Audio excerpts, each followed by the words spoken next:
문제는 그거죠. 누가 주범이고 누가 살해냈고 이 역할, 이게 사실은 애매했던 거예요. 출근을 하겠다며 집을 나섰던 아내가 감쪽같이 사라졌습니다. 휴대전화도 꺼져 있어 전혀 연락이 안 됐던 상황. 운전면허가 없던 남편은 큰형에게 부탁해 차량을 타고 집과 아내의 회사를 여러 번 오가며 찾았지만 흔적조차 찾을 수 없었습니다. 이제 믿을 건 경찰뿐. 간절한 마음으로 아내 소식을 기다리고 있던 그 순간 누군가 남편을 찾아왔습니다. 다음날 오후에 형사가 찾아왔어요. 저 고개에서 누군가 발견됐는데 같이 가보자고. 갱티 고개요. 충청남도 아산에서 공주로 넘어가는 고개를 따라 이어지는 2차선 도로, 일명 갱티고개. 2002년 7월 26일 점심 무렵 갱티고개 인근 저수지로 낚시를 하러 가던 김 씨는 언덕길에서 충격적인 광경을 목격했습니다. 주차를 하려고 들어가서 한 바퀴를 돌면서 돌아다니고 있는데 여기 이렇게 보니까 뭐가 있는데 얼룩덜룩해. 보니까 사람이 쓰러져서 죽어있는 거예요. 여름이니까 얼마나 더워요. 근데 시체 보고 나서는 뭐 부스럭 소리만 들려도 뭐 으슬으슬 소름이 쫙 끼치더라고.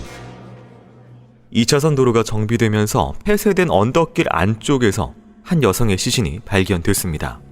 형사와 함께 현장을 찾은 남편은 시신의 얼굴을 보고 큰 충격을 받았습니다. 얼굴이 알아보지 못할 정도로 크게 부어있는 상태였기 때문입니다. 남편은 시신의 배에 남아있는 제왕절개의 수술 자국으로 시신이 아내라는 것을 알아차렸습니다. 사망한 아내 장 씨는 똑바로 누워 발견됐는데 양팔이 뒤로 돌려져 브래지어로 결박되어 있는 상태였습니다. 반팔 티셔츠를 입고 있었지만 짧은 치마는 벗겨져 있었는데 부검 결과 정액이 발견되진 않았고 성폭행의 흔적도 없었습니다. 아내 장 씨는 어떻게 사망한 것일까?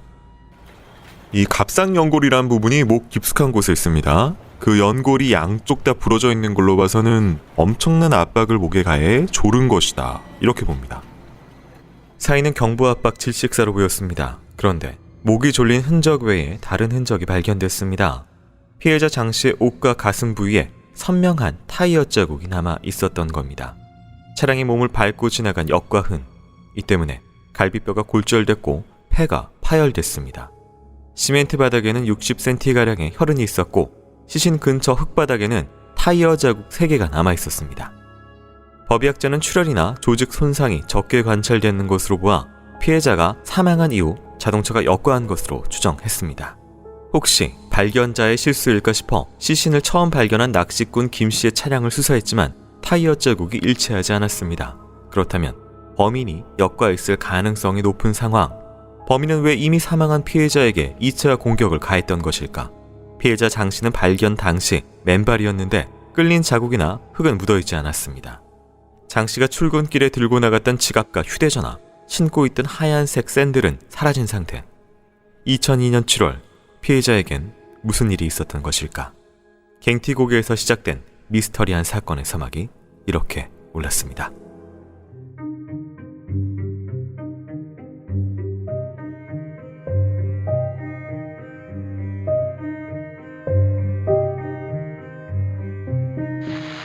안녕하세요. 이곳은 크라임, 저는 연출과 진행을 맡고 있는 김PD입니다.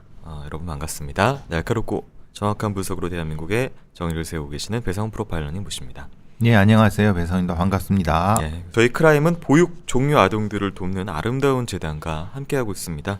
방송 말미에 자세한 내용 소개시켜 드릴 테니까요. 꼭 마지막까지 시청 부탁드립니다.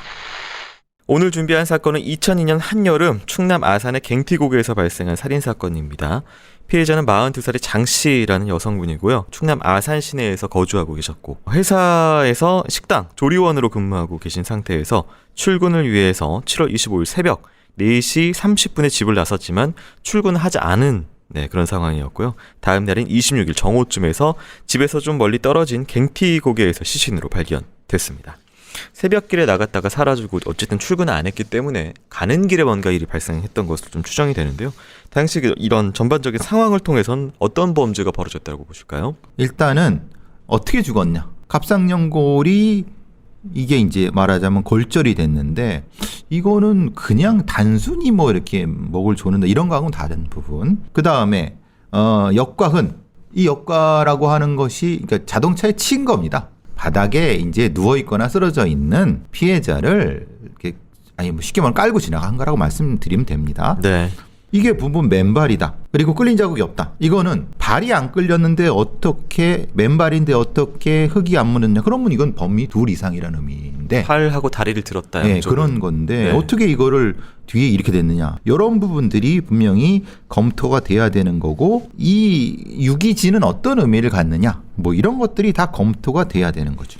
일단은 이 성범죄 관련돼서 추정되고 강력하게 추정되고 있는 상황 하나가 이제 브래지어를 벗겼다. 옷이 다시 근데 입혀졌나 봐요. 왜냐하면 반팔 티를 입고 있었기 때문에. 근데 어쨌든 벗겨서 그거를 손을 뒤로 해서 또 묶어놨어요. 되게 이상하죠. 아니 그냥 성범죄를 하고 죽였으면 갖다 버리면 되는 건데 네. 그게 아니라 오히려 결박이란 것이 있어요. 결박은 왜 합니까? 어차피 죽일 거면. 네. 그럼 결박이 필요 없잖아요. 네. 그럼 이거는 결박을 했다는 건 뭔가를 살려둬서 그럼 결국은 강도, 네. 뭐 카드 비밀번호 이거 이렇게 돼야 되는 거죠. 근데 성범죄는 흔적은 있어. 왜냐하면 치마가 벗겨져 있고 근데 다른 어떤 정액이나 이게 없어. 네. 그럼 이거는 1범인과 2범인의 의도가 다르다. 1범인의 의도와 2범인의 의도가 달랐어 할 때 이렇게 복합적인 형태가 나타날 수 있다. 네. 이런 것들을 분명히 생각해 봐야 되고 일단 남성 2명 정도로 좀 추려지고 있는 가운데 네, 지금 그렇죠. 양쪽 다 이상한 부분이 있습니다. 성범죄라고 하는 경우에 있어서 어쨌든 정액이 발견 안 됐는데 또 일부 범죄 전문가에 의하면은 결국 뭐 강간이나 성범죄 흔적에서 정액이 안 남은 경우 케이스도 굉장히 많이 있다. 이게 성범죄가 꼭 아니 그렇다고 정액이 없다고 성범죄가 꼭 아닌 경우는 그렇게 또 배제하면 안 된다라는 의견이 한편 있고 그렇죠. 또 한쪽으로 이제 이 금전 목적이라고 하면은 지갑이나 현금카드 이제 이런 것들이 사라지긴 했지만 돈이 빠져나간 또 흔적은 없단 말이에요. 그래서 양쪽 다 뭔가 좀 애매한 구석이 근데 있어서. 후자는 네. 실제로 신용카드의 번호를 네. 얘기를 했는데 네. 가짜로 얘기한 거죠. 가사해 보니까 안 된 네, 경우. 그럴 수 있는 거예요. 네. 그냥 그럼 찍히지도 않을 거고. 네. 근데 지금 이 상황은 지갑은 이제 없어졌지만 돈 빠져나온 흔적이 없다고 하면은 실제로 이것은 두 가지 중에 네. 그러니까 1과 2의 의도가 다른. 그러면 주요한 건 성범죄 의도고 부차적으로 네. 이제 강도 뭐 이렇게 볼 수도 있는 거죠. 그러면 이 남성들은 성범죄 강도 같이 하는 어떤 그런 범죄. 그렇죠. 1과 2가 다른. 그러니까 돈도 노리고 네. 성범죄도 했던. 가장 중요해 보일 수 있습니다. 역과 관련된 부분인데요. 이것에 대해서 지금 어쨌든 법의학적인 의견도 좀 분분한 부분에 대해서 좀 정리를 드리자면은 밟고 지나갈 때 그 밟히고 부러지고 뭐 찢어지고 이런 부분에 많은 혼상의 흔적이 없기 때문에 이게 심장이 멈춘 상태에서 지나갔을 것이라는 의견이 있고요.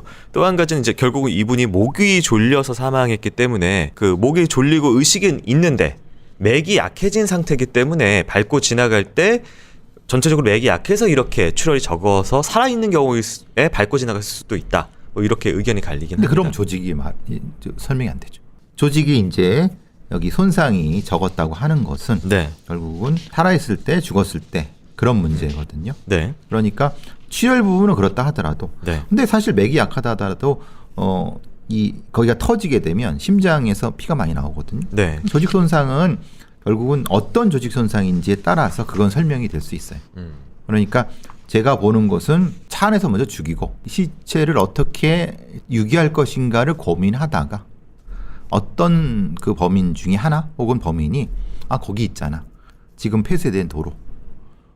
그래 거기 갈까?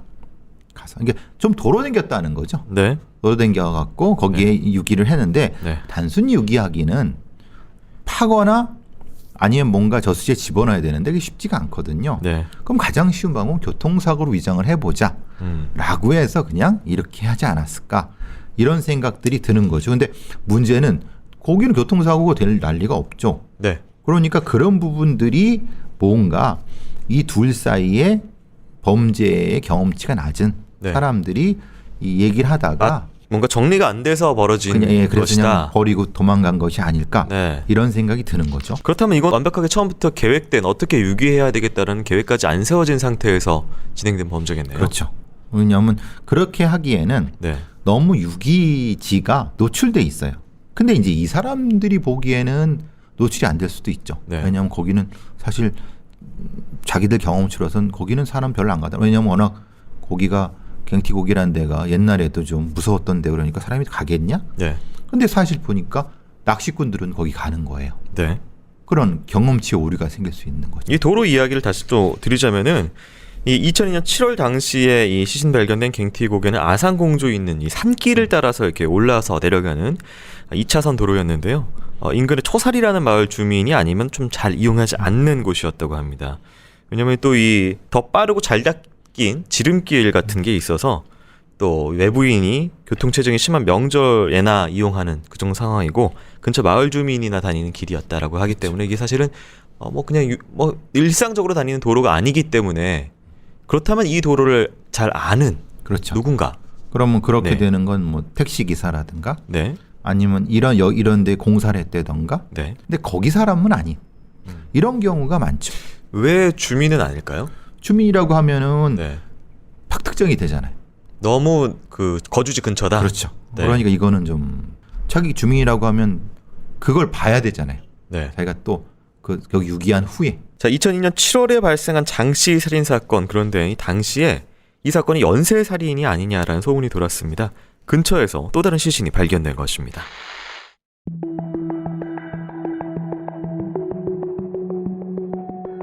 실종됐던 장 씨가 갱티고개에서 시신으로 발견되자 근처 주민들 사이에는 묘한 소문이 돌았습니다. 갱티고개 지나가는 거면은 택시기사도 안 가려고 해요. 무서워서 안 가는 거죠. 거기 여자가 계속 죽었잖아요. 죽어서 갖다 버렸다던데. 똑같은 범인이 그랬다고 하더라고. 피해자 장 씨의 시신이 발견되기 약 3개월 전인 2002년 4월 18일 오전 7시 10분경 갱티고개에서 등산을 하고 내려오던 한 주민은 저 멀리 나무 밑부분에 커다란 물체가 걸쳐 있는 것을 발견했습니다. 신고받고 출동했을 때 사체가 나무에 이 V자 형태로 거쳐져 있었는데요. 주변에 혈흔이 좀 많았습니다.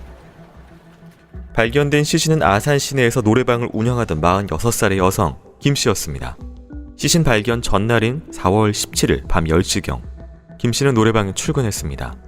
그녀는 친언니와 함께 노래방을 운영하고 있었는데 낮 시간에는 언니가 근무했고 김 씨는 밤 10시부터 새벽까지 노래방을 지켰습니다.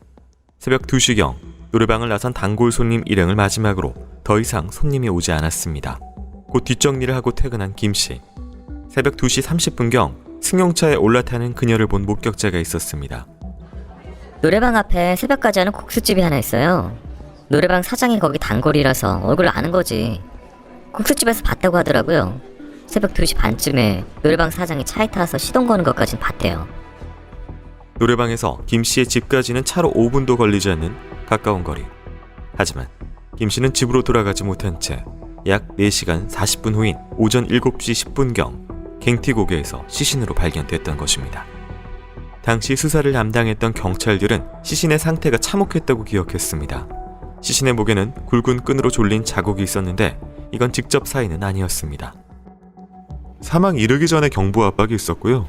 이후 목에 절창이 생긴 것인데 이 절창의 형상이 굉장히 심합니다. 경추하고 앞쪽에 있는 기도, 식도, 혈관들을 다 절단했는데 경추에 2번이나 절단한 자국이 있어요. 뼈에 절단한 자국이 있다는 건 아주 강하게 베었다는 것을 의미합니다. 범인이 굵은 끈으로 피해자 김 씨의 목을 졸라 의식을 잃자 이번에는 칼로 목을 깊게 2번 베어 살해했다는 것입니다.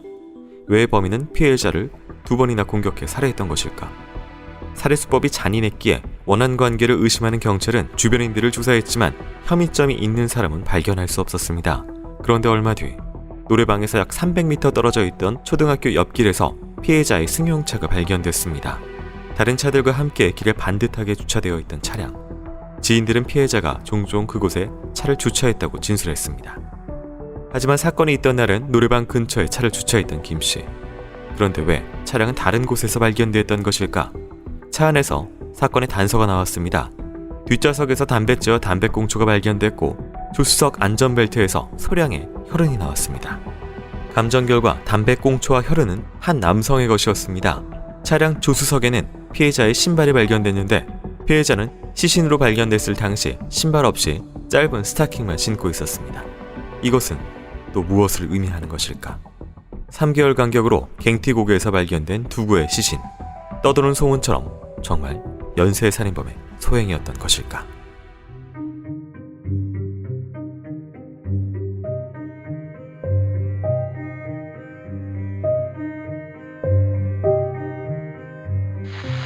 첫 번째 저희가 살펴본 장씨 살인사건의 3개월 전이죠. 4월 달에 노래방에서 일하시던 김 씨가 살해당한 사건을 살펴봤습니다. 피해자 김 씨가 입고 있던 바지에서 소량의 혈흔이 발견됐는데요. 이거 역시 또 남성의 것이었고, 하지만 이제 김 씨 차량에서 발견됐던 DNA와 다른 남성의 것으로 확인이 됐습니다. 일단은 증거들이 이번엔 좀 나왔어요. 어떤 남성의 것, DNA 뭐 이런 것들을 봤고, 그다음에 또 발에 또 마찬가지로 뭔가 신발이 안 신겨진 상태에서 첫 번째, 그러니까 순서상으로는 두 번째 사건이죠. 유기지 거리가 좀 멀지 않은 곳에서 또 발견이 됐습니다. 어떻게 봐야 될까요, 이 사건은? 담배꽁초와 혈흔이 있는 건 맞고, 그 담배꽁초는 뭐 남편의 것은 아니고, 그러니까 이것은 분명히 범인의 것이라고 보는 것이 맞다. 문제는 여기에 이제 안전벨트에서, 조수석 안전벨트에서 혈흔이 나왔다라는 거잖아요. 네. 그러면은 그 안전벨트에서 혈흔이 나왔다는 건 그때 일정 정도 손에 피가 묻었다. 범인의 손에 피가 남성 묻었다는. 혈흔이니까요. 네, 그게 이제 어떤 것일까? 이게 이제 꽉 문질러서 힘을 줬을 때 이제 튀어나오는, 그래서 이렇게 이제 목을 조르거나 뭐 이런 안전벨트로 네. 제압할 때, 근데 그런 형태는 아니었을 거예요. 아마도 그냥 묻은 형태. 그 두 가지 형태는 다르죠. 전혀 다르죠. 네. 근데 지금 이것은 아마도 살해 후에 담배도 피고 뭐 혈흔도 했던 것. 그럼 이 담배꽁초와 혈흔은 하나의 사람이고, 네. 문제는 피해자 바지의 혈흔은 또 다른. 그건 분명한 건 범인이 둘이라는 거잖아요. 신발 없이 짧은 스타킹 신고 신발은 또 딴 데 있었고, 거기까지는 분명히 알 수 있는데, 그러면 여기 지금 이분이 두 번의 공격을 당했어요. 목을. 굵은 거. 네. 그 후에 굉장히 강한 방식으로 목이 따진 거죠. 쉽게 말하면. 훅 따진 거죠. 표현이 좀 그럴 수도 있지만, 네. 거의 다 그 드러날 정도, 정도로. 네, 그 정도. 네. 그러니까 휙 아마 돌리는 형태일 거예요. 이 악의 힘이 만만치 않은 사람일 거예요. 네. 그런데도 이제 뭐가 문제가 되냐면 다쳤잖아요. 범인이. 네. 그럼 칼을 쓰는 사람이 다친 건지. 근데 이 혈흔은 둘 다 있어요. 그러면 칼을 쓰는 사람도 다친 거고, 칼을 안 쓴 사람도 다친 거잖아요. 네. 그럼 칼을 쓰는 놈이 그렇게 칼을 잘 쓰는 놈은 아니겠구나. 장갑도 안 끼고. 네. 그런. 거기까지는 알 수 있죠. 일단은 이게 지금 앞에서 저희가 살펴본 2차 사건과 비교를 좀 해봐야 될 것 같은데, 여기서는 어떤 성적인 흔적, 옷이 뭐 탈이 된다든지 뭐 저는 그런 게 전혀 발견되지 않았었고요. 또 한 가지는 이제 어쨌든 그 버려진 갱티고개에서 유기된 장소가 진짜 차로 하면은 한 몇십 초 정도의 거리. 눈으로 그러니까, 보이는. 네, 그러니까 눈으로 네. 보이는 정도의 가까운 거리입니다. 그러니까 지금 이런 것들을 봤을 때 유기지도 좀 가깝고요. 너무 3개월이면은, 그리고 그 시신이 안 발견된 상태는 아니잖아요. 거기 경찰이 왔다 갔다 하고 그랬는데, 네. 대담하게도 또 3개월 뒤에 똑같은 짓을, 음. 똑같은 범인이. 네. 그건 좀 너무 좀 뜨지 않느냐. 네. 그리고 결정적으로 둘 사이에는 살해 방법이 달라요. 앞에 거는 갑상연골이 부러질 정도로 해서 제가 말씀드린 거, 그래서 액살이나 교살이나 뭐. 네, 할지 그런데 뭐. 이제 네. 그 정도 힘이라고 하면 이 네. 말씀을 드린 팔. 거예요. 네. 팔을 안쪽 UFC처럼. 근데 이 경우는 그냥 질식 정도의 공격과 그 뒤로는 칼로. 네. 이게 같다고 볼 수 있나? 이건 저는 다른 살해 방식이라고 보거든요. 이 피해자 시신이 4월 18일 오전 7시 10분에 발견됐는데요. 그날 오전 11시부터입니다. 피해자 현금카드에서 돈이 인출되기 시작합니다. 한 번에 소량으로 20만 원, 30만 원, 15만 원 이렇게 쪼개지면서 남쪽으로 내려가면서 이 돈이 인출이 되는데요. 충북 청원, 대전, 전북, 무주 등 이렇게 남쪽으로 점점 내려가면서 5곳에서 8차례에 거쳐서 195만 원을 인출합니다. 은행과 현금 지급 CCTV에 이 모습 남겨져 있었는데요. 남성으로 보이는데 머리가 좀 길었고 모자를 쓰고 마스크를 해서 얼굴이 뭐 전혀 확인되지 않은 그런 모습이 좀 사진은 지켜집니다. 남아있죠, 근데. 네, 사진은 남아있습니다. 뭐 제가 지금 보고 있는데, 네, 신원 확인은 네, 딱히 어려워. 봐도 남자는 맞는 것 같고, 약간 네. 머리가 장발인 근데 남자는 맞는 것 같고, 네. 손가락 다 드러나고 있고. 그러면 앞의 사건과 뒤의 사건은 전혀 다른 맥락이죠. 네. 이거는 완전히 강도, 돈을 노린 강도가 맞고 네. 성적인 의도는 거의 없어요. 네. 그리고 강도 후에 뭐 어떤 증거를 인멸 아니면 얼굴을 봤기 때문에 네. 죽였다. 그러면 얼굴을 아는 사람일 수 있겠다. 혹시 이런 경우도 있지 않나요? 그러니까 강도 후에 뭐 성폭행이나 뭐 이런 것들을 하는 범인의 경우에 따라서 앞서서에 좀 살펴본 2차 사건의 분 같은 경우 42살이고 뒤에 분은 조금 더 나이가 많습니다. 그래서 혹시 뭐 본인의 어떤 그런 상황이나 어떤 성향에 따라서 어떤 사람은 하고 어떤 사람은 그냥 강도 후에 안 하고 성폭행을 그런 경우는 뭐 안 근데 될까요? 그거는 좀 네. 이거는 납치해서 성폭행을 한다는 것은 네. 이미 그 피해자를 선정했다는 걸 의미하는 거거든요. 네. 그러니까 성범죄를 저지를 대상을 물색해서 하는 거지 네. 애초에 그렇지 않으면 물색하지도 않았겠죠. 자, 이 4월에 발생한 김씨 사건에서 범인으로 추정되는 남성의 DNA까지 발견됐지만 당시 또 용의자 발견하지 못해서 미국에 빠져 있었는데요. 이후 7월에 사망한 장씨 사건도 마찬가지입니다. 두 사건이 모두 해결되지 않은 채 무려 10년의 세월이 흐릅니다.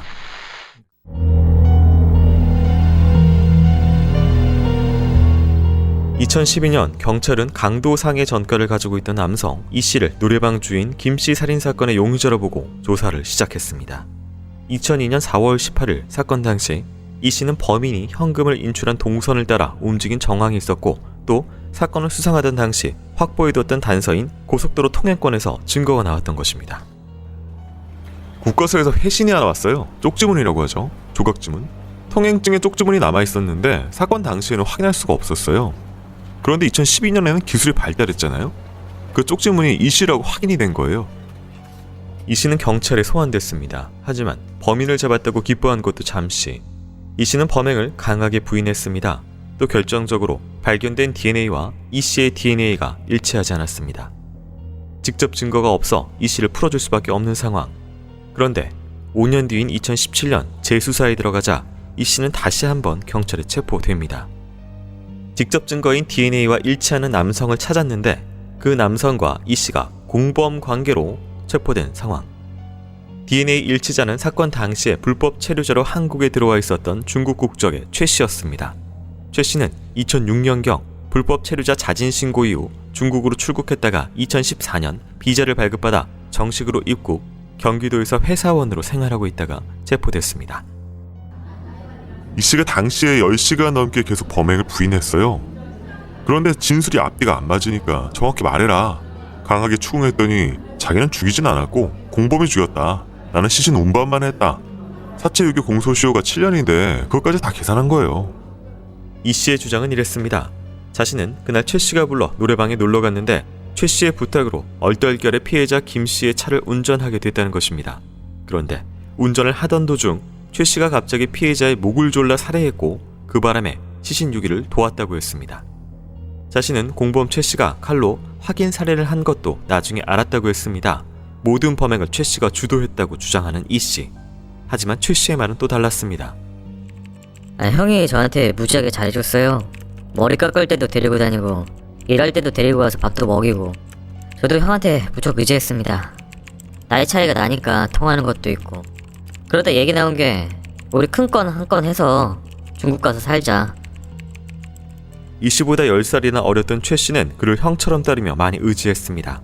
같은 회사에서 처음 만나 친해진 두 사람. 이후 회사를 퇴사하고 함께 여관에서 지냈습니다. 일 없이 지내다 생활비가 떨어지자 두 사람은 은행을 털 계획을 세웠습니다. 하지만 어느 날 이 씨가 계획을 변경했습니다. 최 씨에게 자신이 아는 누님이 노래방을 하는데 강도를 하자고 했던 것입니다. 이 씨는 청소년이던 1986년에 강도 상해죄로 유죄 판결을 받은 전과가 있었습니다. 묘하게 다른 둘의 진술. 과연 이들이 두 사건의 범인인 것일까?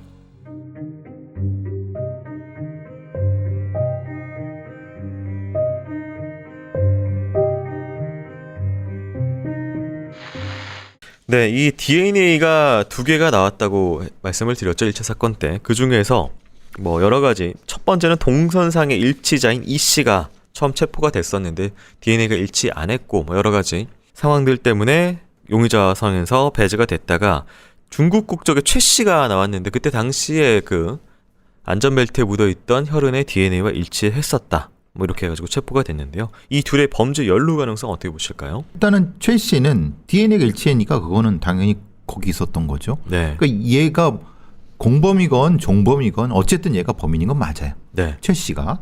문제는 이 씨와 관련된 쪽지문이 있었어요. 그러니까 이 씨가 그 차 안에 있었던 것도 맞는 거예요. 이와 최는 범인인 게 맞아요. 네. 그죠? 그건 증거상으로 맞는 거고. 네. 문제는 그거죠. 누가 주범이고 누가 살해를 했고 네. 이 역할 이게 사실은 애매했던 거예요. 네, 일단은 그들 진술로 구성된 그날의 행적을 제가 좀 말씀을 드리도록 하겠습니다. 이 두 사람 진술에 따르면은 사건 당일날 노래방 근처에서 피해자가 퇴근하기를 기다렸다가 퇴근하자 차를 세웁니다. 피해자와 안면이 있던 이 씨가 집까지 태워달라고 부탁을 했고 피해자 김 씨는 두 사람을 태워줍니다. 이때 이 씨가 조수석에 탔고 최 씨가 뒷좌석에 탔다고 합니다. 차가 출발한 지 얼마 되지 않아서 이 씨가 헛기침으로 신호를 주자 최 씨가 칼을 꺼내 피해자를 위협합니다. 이후 피해자를 조수석에 앉히고 최 씨는 계속 뒷좌석에서 칼로 위협을 했고요. 이 씨가 운전을 해서 갱티 고개로 향합니다. 거기에 차를 세우고 10분간 죽이겠다고 위협하면서 카드 비밀번호를 알아냈고 이 씨가 우리 얼굴을 아니 살려주면 우리가 죽는다 라면서 살해를 지시를 했다고 하고요. 최 씨가 뒷좌석에서 안전벨트로 피해자의 목을 감아 졸랐고 이때 이 씨는 저항하는 피해자를 구타를 하고 다리를 손으로 잡습니다. 곧 피해자가 의식을 잃자 이 씨가 손에 코를 대서 숨쉬는지 확인합니다. 피해자가 아직 숨을 쉬고 있자 이 씨는 이렇게는 안 된다. 산에 가서 칼로 하자라고 최 씨에게 말한 후 둘이 피해자를 들고 옮기고는 네가 해라. 너는 불법으로 한국에 들어와 있기 때문에 지문도 없고 그냥 네가 해라. 라면서 마지막까지 살인을 지시했다라는 이 진술로 구성된 당일의 상황인데요. 이거 어떻게 보실까요? 이 씨는 실제로 이제 죽이진 않았다. 유기를 도왔다. 처음에는 그렇게 얘기를 했죠. 근데 이제 그럴 수 있는 상황은 아니다. 결국은 최 씨가 죽인 건 맞다. 그런데 이 씨가 일종의 교사라든가 네. 그냥 같이 한 거니까 네. 이건 지금 얘기 말씀하신 것이 맞죠. 범행의 주도는 이 씨가 하고 실행은 최 씨가 하는 네. 아마 이런 상황이었을 가능성이 높다. 그리고 안전벨트로 하니까 안전벨트에 이렇게 네. 한 상태인데 처음에 굵은 끈자국이 그거였네요. 그거였는데 네. 그럼 안전벨트에 나온 혈흔은 누구 거죠? 이런 고민이 드는 거예요. 네. 근데 안전벨트로 공격했을 때는 피가 묻을 리가 없잖아요. 근데 뭐 예를 들어서 그때 여성이 막 움직이고 다투면서 손톱에 잠깐 뭐 긁혀서 남자 그럴 수도 피가 났다든지 그러니까 말하자면 뭐 폭행을 했으니까 네. 주로 폭행은 이 씨가 한 상태라고 하면은 네.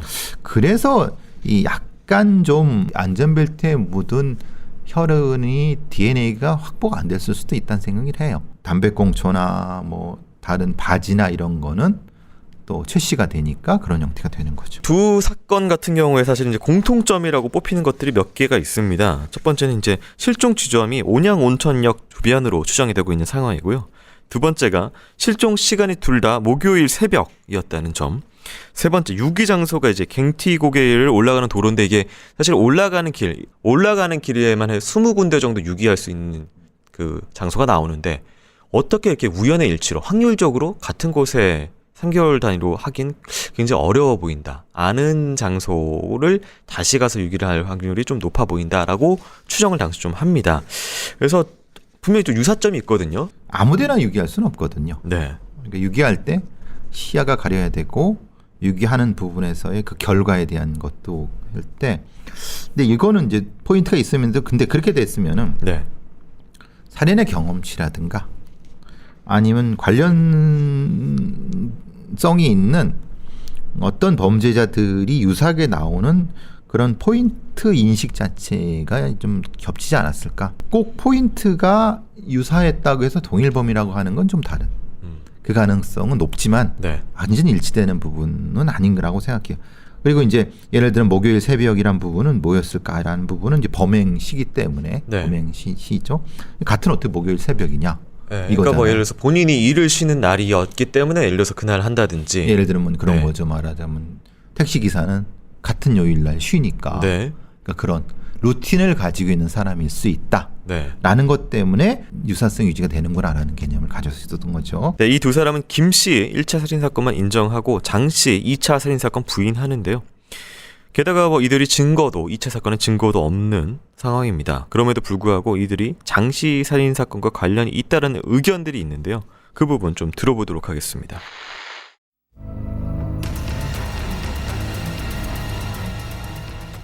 2002년 7월 갱태국에서 두 번째 시신으로 발견된 장씨 사건은 시신에 남은 타이어 자국 외에 범인을 추정할 증거가 없었습니다. 당시 조사에서 밝혀진 타이어 자국은 N사에서 생산한 모델로 소나타 등 중형차들이 사용하던 타이어였습니다. 차량이 혹시 택시였던 것은 아닐까? 사건 당일 새벽 4시 30분경 출근을 하기 위해 밖으로 나왔던 장 씨가 택시를 탔을 가능성이 제기된 가운데 목격자가 나왔습니다. 새벽 한 4시 40분쯤이었는데 신문 싣고서 내가 이쪽 배포 담당이라서 시내에서 쭉 들어오면 여기서부터 코스가 시작되거든요. 돌려 나오다가 그 여자분이 차를 세워가지고 잠깐 섰던 거예요.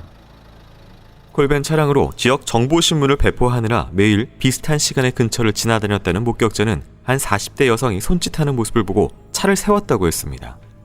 차에 타려고 하다가 뒤로 물러섰다는 여성. 목격자는 당시 자신의 차량에 신문이 잔뜩 실려 있었기 때문에 기다리던 콜벤이 아니라는 것을 깨닫고 장 씨가 타지 않은 것으로 추측하고 있었습니다. 정말 그날 장 씨는 택시를 타려고 기다리고 있었던 것일까? 경찰은 아산 시내 택시 회사를 모두 조사해 N사 타이어를 장착한 택시를 모조리 조사했습니다. 그때 용의자로 떠오른 두 사람이 있었습니다. 한 집에 같이 살면서 택시 한 대를 교대로 운전하던 강 씨와 서 씨였습니다. 이들이 운행하던 택시 뒷바퀴는 바로 N사 타이어였습니다. 경찰은 이들에게 감식할 때까지 타이어를 교체하지 말라고 했지만 이들은 타이어를 교체했습니다. 왜 타이어를 바꿨냐 묻는 경찰에게 바꾸지 않았다고 말하는 강 씨와 서 씨. 거짓말 탐지기 조사를 진행했고 두 사람 모두 사건과 관련된 질문에 거짓 반응이 나왔습니다. 게다가 택시 타코미터를 뜯어서 분석했더니 운행 기록 장치가 딱 사건이 있었던 당시 포함해서 2개월치가 지워져 있더라고요. 택시는 운행 시간과 시동이 꺼진 시간, 운행 거리, 속도 등 최소 한 달가량 저장되는 타코미터가 장착되어 있었는데 하필 사건 당일의 운행 기록이 저장되어 있지 않았습니다. 강 씨와 서 씨는 사건 당일 몇 시간만 일하고 집에 있었다고 주장했습니다. 의심점이 많았지만 결정적인 증거가 없어 결국 풀려난 강 씨와 서 씨. 사건을 담당했던 경찰 중 몇몇은 여전히 이들이 범인이라 추정하고 있었습니다. 하지만 몇몇의 의견은 달랐습니다. 노래방 주인 김 씨를 살해한 이 씨와 최 씨가 장 씨를 살해했다는 것입니다. 2002년 당시 장 씨 옷과 가슴에서 발견된 타이어 자국은 한 개의 타이어로 추정됐습니다. 하지만 2020년 사건을 다시 조사한 결과 장 씨의 시신에 남아있던 타이어 자국은 각기 다른 두 개의 타이어 자국이라는 게 밝혀졌습니다. 게다가 이 타이어들은 차체가 낮은 승용차에 사용되던 것이 아니라 차체가 높은 승합차나 화물차용이라고 했습니다. 그렇다면 강 씨와 서 씨가 운전하던 소나타 택시는 제외되는 상황. 택시보다는 당시에 아산에서 운행했던 차체가 높은 콜벤이 유력했습니다. 장 씨는 그날 새벽 정말 콜벤을 탔던 것일까? 내가 당시에 호프집을 운영했는데 그 여자분이 우리 집에 몇 번 왔었어요. 마지막으로 왔을 때가 저녁이었는데 나 태워다주는 택시기사가 전화해서 여기서 기다리고 있으라고 했다 그러면서 왔더라고요. 음료수 한 병 먹었는데 그 남자가 와서 손짓하니까 나가더라고요. 주민은 당시 봤던 남자의 얼굴을 떠올리기 위해 최면을 받았고 몽타주를 작성했습니다. 하지만 주민은 김 씨 사건의 범인은 이 씨와 최 씨의 얼굴은 아니라고 했습니다. 그렇다면 이들은 정말 사건과 관련이 없는 것일까? 그런데 사건 당시 주범 이 씨와 불법적인 일로 돈을 벌면서 어울리던 사람 중 택시기사로 일하는 사람이 있다는 사실이 밝혀졌습니다. 몇몇 전문가들은 범인 이 씨가 최 씨가 아닌 다른 사람과 2차 범행을 저질렀을 가능성이 있다고 추정했습니다. 재범 위험률이 높은 이 씨가 1차 범행 성공을 발판으로 2차 사건을 일으켰던 것일까? 아니면 진짜 범인은 따로 있는 것일까? 사건의 미스터리는 아직도 갱티곡의 인근을 떠돌고 있습니다.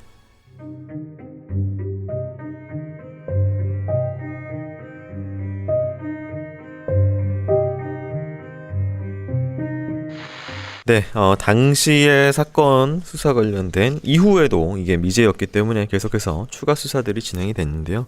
그걸 바탕으로 몇 개를 좀 살펴봤습니다. 일단 당시 타이어 자국이 그 하나라고 한 타이어를 다 달고 있었다라고 이제 판단했었는데 이제 나중 조사를 통해서 두 개의 다른 타이어가 설치되어 있었다. 그리고 차량의 높이도 생각했던 것보다 좀 높을 것이다 라는 것들이 좀 추가적으로 나중에 조사를 통해서 밝혀졌습니다.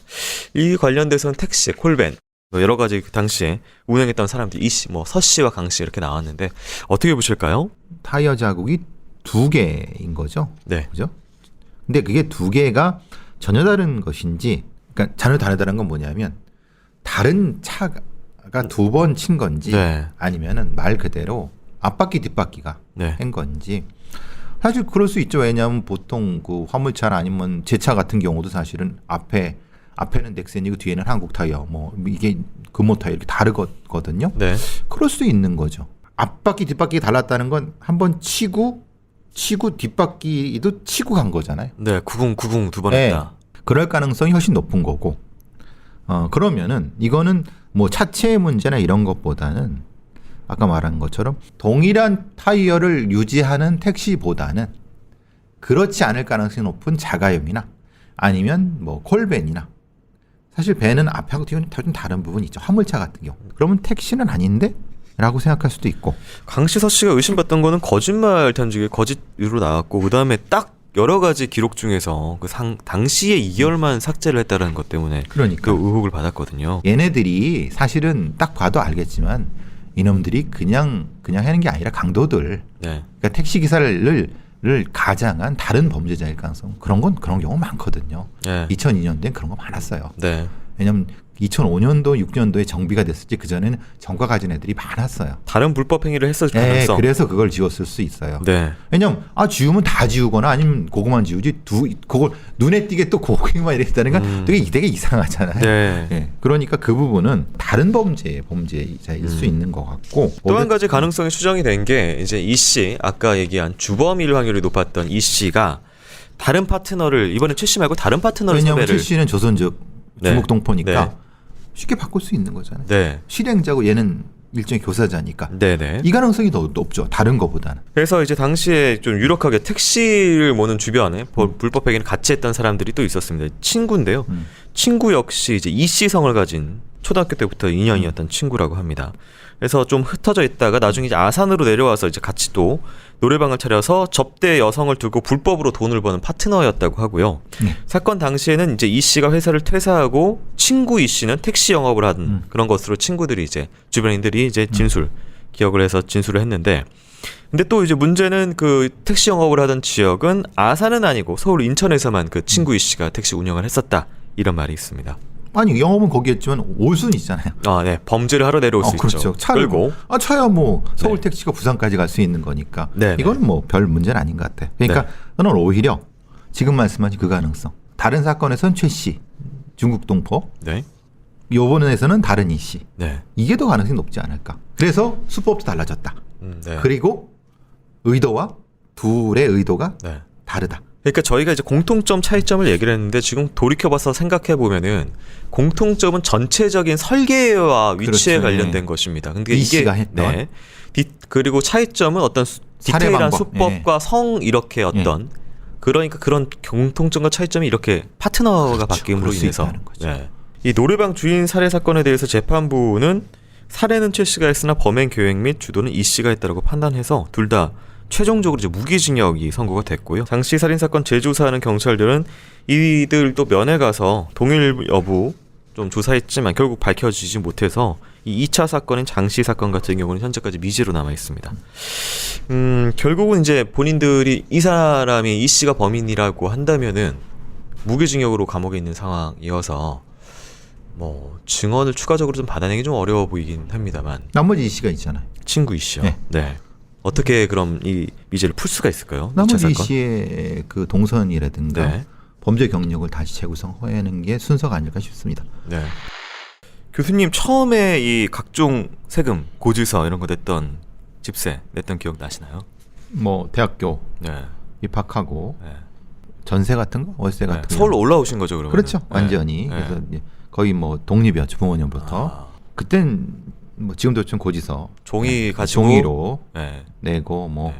일일이 은행 가서 이거 뭐 하고 뭐 그런 것도 기억나죠. 네, 처음에 사실 이해하게 되면 굉장히 당황하잖아요. 이게 뭔지도 사실 세금 처음 내보는 거니까. 많이 물어보고 네. 그랬죠. 그래서 사회생활에 대한 충분한 교육도 적응 기간도 없이 바로 사회에 나와야 되는 보육원 보호 종료 아이들이 있습니다. 그들을 위해 아름다운 재단에서 18 어른 캠페인을 하고 있습니다. 네, 지금 여기 이렇게 배너도 나가고 있는데요.